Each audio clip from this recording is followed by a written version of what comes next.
Hello everyone, in this video I'm going to show you how to check inbox messages on Discord. So for you to check your inbox messages on Discord, here is how you can get it done. Log on to your Discord account on your web browser. Once you do that, then you should have something like this on your main screen together with your channel and your server. So right now, I don't need any of those channels or the server. Once you're on the main page, which is the direct message on Discord account or any of your created channel or any of your created server, just move your mouse and click on this icon, which is inbox. Click on it.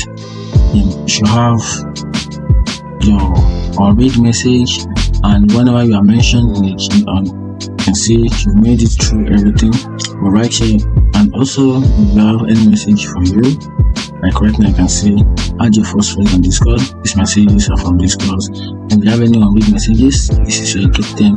And if you have any mentions, and here you get them. And that's it. If you find this video full,